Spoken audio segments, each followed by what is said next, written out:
बिस्मिल्लाहिर्रहमानिर्रहीम। क्लास 6 का chapter number 2 है साइंस का। तो सबसे पहले हम एमसीक्यूज सॉल्व करेंगे। एमसीक्यूज नंबर 1 है, अ potato can be grown from its seed but mostly farmers cut pieces of potato tuber and बरी देम इन सॉइल बिकॉज। अच्छा जी, अब देखें पोटैटो जो है वो बीज से भी उग सकता है, ठीक है, लेकिन ज्यादातर फार्मर क्या करते हैं, उसके पीस काट के, आलू के पीस काट के, ठीक है, उसकी जो ट्यूबर्स होते हैं उनके डिफरेंट पीसेस बना के उसको मिट्टी में बरी कर देते हैं, ठीक है। तो उस तरह से वो क्यों करते हैं? इट नीड मोर वाटर, इसे और पानी चाहिए होता है। पोटैटो पीसेस आर यूजलेस, वो किसी काम के नहीं होते, इसलिए it is a quick way of producing plant और it is a habit of farmer. ये किसानों की आदत है, या फिर ऐसे पौधे जल्दी प्रोड्यूस होते हैं। तो इसका आंसर है it is a quick way of producing plant, ठीक है। इससे पौधा जल्दी, वही जो आलू कटा हुआ होता है, अपनी जड़ें निकाल के जल्दी से ग्रो कर लेता है। इसी तरह से एमसीक्यू नंबर 2 है, farmer prefer vegetative propagation method because they can produce new varieties, copy with all type of cope with all type of diseases, grow plants quickly and easily, survive all type of weather changes। तो इसका भी answer है grow plants और crops quickly and easily, ठीक है। Vegetative propagation में क्या होता है, वही जो आपने ये पोटैटो की आप फसल जो तैयार करते हैं, ठीक है, ये वेजिटेटिव प्रोपगेशन से तैयार होती है। Which one of the following is not process involve in vegetative propagation? अब वेजिटेटिव प्रोपगेशन में से इनमें से कौन सा प्रोसेस जो है वो इसमें इन्वॉल्व नहीं है? कटिंग वाला ये तो होता है, ट्यूबर वाला ये भी होता है, रनर ये भी होता है, फर्टिलाइजेशन, फर्टिलाइजेशन जो है वो वेजिटेटिव प्रोपगेशन में नहीं होती।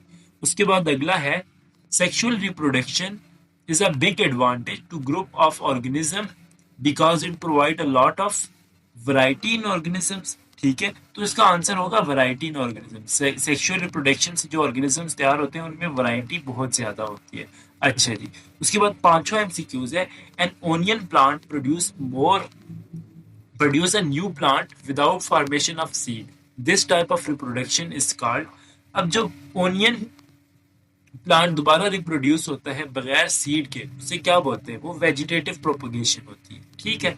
चलें जी, इसी तरह से अब अगला एमसीक्यूज है, tulips, lilies and onion can be reproduce by bulb, tuber, cutting, runners, ठीक है। तो इसका आंसर होगा बल्ब्स, ठीक है जी। चलें, इसी तरह से अगला है आपके पास, a stem is a part of shoot system. इसका एक मिनट मैं यहाँ से कलर चेंज कर लूँ ताकि आप लोगों को सही से नजर आए। A stem is a part of shoot system which grow in the air. Sometimes stem can be underground in plant like rose and jasmine। कौन से पौधे होते हैं जिनकी जो स्टेम होती है वो अंडरग्राउंड होती है? रोज की होती है? नहीं जी। मैंगो और ऑरेंज की होती है? नहीं। पोटैटो एंड ओनियन की होती है? या फिर स्ट्रॉबेरी एंड मिंट? स्ट्रॉबेरी और मिंट की तो नहीं होती, पोटैटो एंड ओनियन, ठीक है। तो ये इसका करेक्ट ऑप्शन है। अच्छा जी, इसके बाद है, potato tuber have depression called eyes. अब पोटैटो ट्यूबर्स जो होते हैं उनमें वो आंख, हम उर्दू में उसको आंख बोलते हैं, ठीक है। If a piece is without an eye, it will not grow in a new plant because eyes have seeds, eye can grow branches, have birds can grow roots। तो इसका आंसर है have birds, ठीक है। किधर गया? यहाँ पे आ गया इसका आंसर have birds, और वही birds जो है फिर न्यू प्लांट में आगे चेंज हो जाते हैं। Grafting is done mostly in fruit trees to provide root stock which has.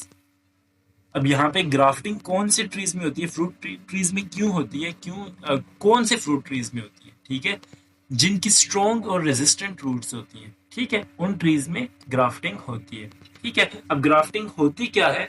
Grafting होती है आपके पास, आप एक प्लांट का कोई एक टहनी काट के वो आप किसी दूसरे प्लांट पे लगा देते हैं, ठीक है।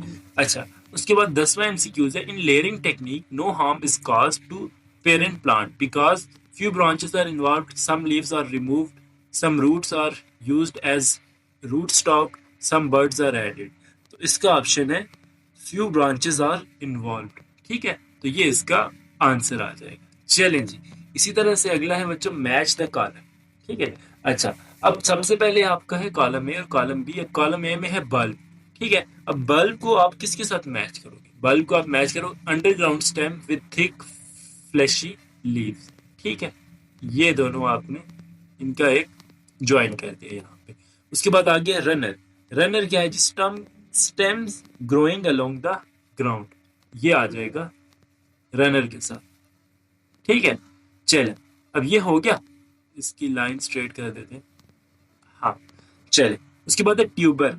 ट्यूबर क्या है जी? ट्यूबर है swollen underground stem with birds, तो ये आ जाएगा आपके पास ट्यूबर। इसी तरह से अगला है सेक्सुअल रिप्रोडक्शन। अब सेक्सुअल रिप्रोडक्शन क्या है? Fertilization of gametes. ठीक है, अच्छा, इसके बाद आ जाता है आपके पास कटिंग। कटिंग को आपने मैच कर देना है पीस ऑफ स्टेम, रूट और लीफ। ठीक है, तो ये आ जाएगा कटिंग के बिल्कुल ये सामने है दोनों, तो इनको आप आपस में ज्वाइन कर दो। अच्छा जी, प्लांटलेट्स। प्लांटलेट्स को आपने ज्वाइन करना है buds at margin of leaves, ये आ जाएगा दोनों आपस में। ठीक है बॉस, चलें जी। और आखिर में देखो अब ये रह गया है formation of new plants without gametes. ये किसके साथ आ जाएगा? जो आखिरी वाला है, जाहिर सी बात है उसके साथ आएगा, तो ये दोनों आपस में ज्वाइन हो जाएंगे। ठीक है, चल इसको स्ट्रेट कर लें, स्ट्रेट लाइन आ जाएगी यहाँ से। चलो इसके साथ आगे आ जाते हैं आपके पास शॉर्ट क्वेश्चंस। शॉर्ट क्वेश्चंस मैंने ना नीचे लिखे हुए हैं, तो हम नीचे चले जाते हैं शॉर्ट क्वेश्चंस पे। पहला शॉर्ट क्वेश्चन है आपका, differentiate between sexual and asexual reproduction. इसको मैं थोड़ा सा जूम कर लेता हूँ ताकि आप लोगों को सही से नज़र आ जाए। ठीक है, आप बेशक वीडियो पॉज करके भी देख सकते हैं, और यहाँ से इसको रिमूव करके इधर आ जाए। Differentiate between sexual and asexual reproduction, तो ये एसेक्सुअल रिप्रोडक्शन के बारे में है। Need only one parent. अब एसेक्सुअल के अंदर सिर्फ एक पेरेंट होता है, ठीक है, और सेक्सुअल रिप्रोडक्शन के अंदर मेल और फीमेल दोनों पेरेंट्स होते हैं। ठीक है, and involve flower and seeds. Sexual reproduction के अंदर फ्लावर और सीड्स इन्वॉल्व होते हैं। ठीक है, और इसमें फ्लावर सीड्स वगैरह इन्वॉल्व नहीं होते। ठीक है, और एसेक्सुअल रिप्रोडक्शन में जो न्यू प्लांट होता है वो एग्जैक्टली अपने पेरेंट की तरह होता है, और इसमें क्या होता है, the new plant have variety. अब न्यू प्लांट्स होते हैं उनमें डिफरेंट वैरायटीज होती है। ठीक है, अच्छा, इसी तरह से शॉर्ट क्वेश्चन नंबर 2 है, why do organism reproduce? What will happen if a group of organism is unable to reproduce? अच्छा, तो पहले तो क्वेश्चन के देखो दो हिस्से। Why do organism reproduce? Organism reproduce क्यों करते हैं, दोबारा क्यों पैदा होते हैं? ठीक है, organism reproduce to continue their life cycle and ensure their species stay alive होना। तो ऑर्गेनिज्म क्या करते हैं, अपने लाइफ साइकिल को जारी रखते हैं। ठीक है, जैसे आपके पेरेंट्स थे, आपके ग्रैंड पेरेंट्स थे, ठीक है, ग्रैंड पेरेंट्स थे आपके, फिर आपके पेरेंट्स आए, फिर आप आए, अब आपके आगे चिल्ड्रन आएंगे, इसी तरह से आपके ग्रैंड चिल्ड्रन आएंगे। ठीक है, तो ये आप क्या होता है जी, लाइफ साइकिल कंटिन्यू करना होता है and ensure their species stay alive होना। व्हाट विल हैपन, अब इसी क्वेश्चन का दूसरा हिस्सा है यहाँ पे, what will happen if a group of organism is unable to reproduce? अगर कोई ग्रुप ऑफ ऑर्गेनिज्म जो है वो रिप्रोड्यूस नहीं कर सकता, रिप्रोड्यूस नहीं हो सकता, तो उसके साथ क्या होगा? जाहिर सी बात है उसकी जो स्पीशी है वो खत्म हो जाएगी। ठीक है, देयर नंबर विल डिक्रीजेस, जैसे डायनासोर्स थे खत्म हो गए, and eventually that group will become extinct, die out completely. ठीक है, वो खत्म हो जाएगा इस जमीन से। अच्छा, उसके बाद क्वेश्चन नंबर 3 है, define buds. What are the different structures formed from buds? अब बर्ड्स क्या है? बर्ड्स एक छोटा सा डेवलपिंग पार्ट ऑफ प्लांट है। ठीक है, जो कि जिससे नए पत्ते निकलते हैं, फूल या फिर एक नई टहनी निकलती है। ठीक हो गया, स्ट्रक्चर्स फॉर्म। अब what are the different structure found from buds, ये भी आगे क्वेश्चन के दूसरा हिस्सा है। Bud can grow into flowers, bud से फूल भी निकल सकते हैं, नई टहनी भी निकल सकती है, पत्ते भी निकल सकते हैं, और एक पूरा नया पौधा भी निकल सकता है, like ice on the potatoes और बर्ड्स ऑन द लीफ मार्च। ठीक है, जो आलू के ऊपर जो आइज होती है, जो आंख बनी होती है आलू के पौधे के ऊपर, आप उसको काट के अगर आप जमीन में लगाओगे, ठीक है, तो उससे एक पूरा आलू का नया पौधा निकल सकता है। इसी तरह से अगला क्वेश्चन है, why do we seldom see potato seeds well we see many potatoes around us? अब ये क्वेश्चन है कि हम बहुत कम जो है आलू के बीज देखते हैं, लेकिन आलू हमारे इर्द गिर्द बहुत ज्यादा होते हैं। ठीक है, अच्छा, we rarely see potato seeds because potato grow much faster and easier from underground stem tuber rather than the seeds. तो वो अपने बीजों के बगैर, ठीक है, जो उनकी बर्ड्स होती हैं, जो उनकी आंखें होती हैं, उनको काट के आप पीसेस में लगा के तो उससे जल्दी ग्रो करवा सकते हो। ठीक है। तो सीड से अगर आप ग्रो करवाओगे तो वो बहुत देर से ग्रो होंगे, तो इसलिए आलू के सीड्स आप ज्यादातर नहीं देखते, और फार्मर भी इसी मेथड को प्रेफर करते हैं। अच्छा जी, अब अगला क्वेश्चन है, compare artificial and natural vegetative propagation. अब वेजिटेटिव प्रोपोगेशन दो तरह की होती है, एक होती है नेचुरल और एक होती है artificial. The plant grow, natural में क्या होता है, plant grow new plant on its own without human help, example runner, bulb, tuber. अब इसमें क्या होता है, प्लांट जो है अपनी मदद आपके तहत खुद से ही नए प्लांट जो है वो ग्रो करता रहता है, ठीक है।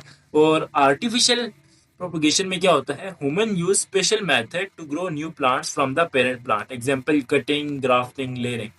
अब इसमें क्या होता है जी, आप ग्राफ्टिंग से या लेयरिंग से नए प्लांट्स जो है वो ग्रो करवाते हैं, ठीक हो गया। तो ये आपके पास आर्टिफिशियल आती है। तो यानी कि जिसमें ह्यूमन इन्वॉल्व होंगे वो आर्टिफिशियल वेजिटेटिव प्रोपोगेशन होगी, वो जो नेचुरल वेजिटेटिव प्रोपोगेशन होगी वो उसमें ह्यूमन इन्वॉल्व नहीं होंगे। इसके बाद आपके लॉन्ग क्वेश्चन आ जाते हैं। ये पहला आपका लॉन्ग क्वेश्चन है, differentiate between sexual and asexual reproduction. तो देखो इसमें ना आपने 3 कॉलम बना लेने हैं। पहले कॉलम में आपने फीचर्स लिखने हैं, दूसरे कॉलम में सेक्सुअल रिप्रोडक्शन के बारे में लिखना है, और तीसरे कॉलम में एसेक्सुअल रिप्रोडक्शन। अब पेरेंट्स नीडेड, अभी आप बता रहे हैं कि पेरेंट्स किस में नीडेड होते हैं, ठीक है, नीड होते हैं। 2 पेरेंट्स मेल एंड फीमेल, ये सेक्सुअल रिप्रोडक्शन में चाहिए होते हैं। ओनली 1 पेरेंट, एसेक्सुअल में सिर्फ एक पेरेंट होता है। अच्छा, सीड्स और जुमेट्स फॉर्म थ्रू द फर्टिलाइजेशन।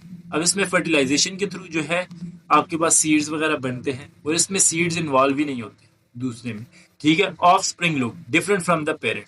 अब इसमें जो चिल्ड्रन आते हैं वो पेरेंट्स से अलग होते हैं, और एसेक्सुअल रिप्रोडक्शन में जो आते हैं वो अपने पेरेंट्स जैसे ही होते हैं, ठीक है। अब इसकी स्पीड क्या होती है जी, सेक्सुअल रिप्रोडक्शन की स्पीड जो होती है वो स्लो प्रोसेस होता है, ठीक है, और एसेक्सुअल रिप्रोडक्शन में ये फास्टर प्रोसेस होता है। ठीक हो गया जी, आई होप सो कि आपको इनकी समझ आ गई होगी। अच्छा चलें, इसी तरह से अब आपको जो दूसरा लॉन्ग क्वेश्चन है वो है, compare artificial and natural vegetative propagation. अब यहाँ पे आपने इनको कंपेयर करना है। तो देखिए इसमें क्या क्या आ जाता है आपका, नेचुरल वेजिटेटिव प्रोपगेशन, ठीक है, this happen naturally in nature without any human help, ठीक है। जब आप नोटबुक पे लिख लिए होगे तो ये आपने ये बीच में ये स्टेरिक का साइन ये नहीं लिखना, ठीक है। अच्छा, बगैर ह्यूमन हेल्प के ये जो है होता है। The plant uses its own part like modifier, stem, root, leaf to multiply. इसमें प्लांट जो है अपनी रूट्स को ही यूज करते हैं, लीव्स को और स्टेम्स को मल्टीप्लाई होने के लिए। एग्जाम्पल है इसकी, potatoes growing from tubers, onion growing from bulb, strawberry plants growing from runner, ठीक है। अच्छा जी, इसी तरह से आर्टिफिशियल वेजिटेटिव प्रोपगेशन में क्या होता है जी, ये ह्यूमन करते हैं, ठीक है। तो इससे क्या होता है जी, एक अच्छा प्लांट जो है वो ग्रो होता है। अच्छा, it help to mix good qualities of 2 different plant and grow plant that don't make seed easily, ठीक है। अच्छा, तो इससे क्या होता है, आप देखो एक अच्छी क्वालिटी के एक पौधा है और एक दूसरी नस्ल का एक और अच्छी क्वालिटी का है, तो आप उन दोनों को इकट्ठा मिला सकते हो, ठीक है। तो उससे एक नया प्लांट जो है वो बन सकता है जो कि बीज इतनी जल्दी नहीं देता। एग्जाम्पल इसकी, cutting a stem of rose, grafting fruit trees and layering jasmine branches, ठीक है। अब ये रोज को आपने वो जो गुलाब होता है, गुलाब की आपने कलम लगाई होगी, आप छोटी सी एक कलम काट के जमीन पे लगा दो तो वो ग्रो कर जाती है, ठीक है। तो उसको वो कटिंग वाला मेथड होता है। इसके बाद आपका अगला आ जाता है क्वेश्चन, पार्ट ई है, structured response question. A tree of 40 fruit is a single tree that can grow 40 different type of fruit, including peaches, plum, apricot, nectars, nectarines है, cherries है, almonds है। It took 10 years for its formation. अब एक पौधा है जो कि 40 different fruits देता है, ठीक है। अच्छा, तो अब इसमें आप नीचे आपसे क्वेश्चन पूछेंगे, which technique of vegetative propagation is used in the formation of this tree. तो वो टेक्निक कौन सी है जी, वो है ग्राफ्टिंग की, ठीक है। इसमें ग्राफ्टिंग की टेक्निक यूज हुई है। अच्छा, can you make a tree which can grow more than 1 type of fruit. Yes, by joining different fruit branches together using grafting. Grafting के मेथड से आप डिफरेंट टहनियों को मिला के आप इस तरह का एक ट्री बना सकते हैं। If such tree grown in Pakistan will it helpful for agriculture. अगर पाकिस्तान में ऐसे ट्री ग्रो किए जाएं तो क्या एग्रीकल्चर के लिए वो हेल्पफुल होंगे। Yes, because it save space and grow different fruit on less land, ठीक है। जाहिर सी बात है ये आपकी जगह बचाएगा। आपके पास एक ट्री है, ठीक है, आपके पास एक ट्री है, वही आपके पास आपको माल्टा भी दे रहा है, वही आपको लीमू भी दे रहा है, ठीक है। तो उससे क्या होगा, आपके पास जगह कम होगी, कम जगह पे आप ज्यादा चीजें उगा सकते हो, ठीक है। तो जाहिर सी बात है ये हेल्पफुल होगा फार्मर्स के लिए, ठीक है। तो एज वेल एज फिर हमारी कंट्री के लिए भी ये हेल्पफुल होगा। तो इसी के साथ आपका ये चैप्टर 2 कंप्लीट हो गया है। अगर आपको इसकी समझ आ गई है तो बहुत अच्छी बात है। चलें जी, मिलते हैं आपसे इंशाल्लाह नेक्स्ट वीडियो में। अगर आपको वीडियो अच्छी लगी है तो लाइक कीजिएगा, और चैप्टर 3 की अगर एक्सरसाइज देखनी है तो इधर ऊपर आपके पास शो हो रही होगी, उधर क्लिक करके आप देख सकते हैं। तो यहाँ नीचे क्लिक करके आप हमारी इस पूरी प्लेलिस्ट को एक्सेस कर सकते हैं। इंशाल्लाह मिलते हैं आपसे नेक्स्ट वीडियो में, तब तक के लिए अल्लाह हाफिज़।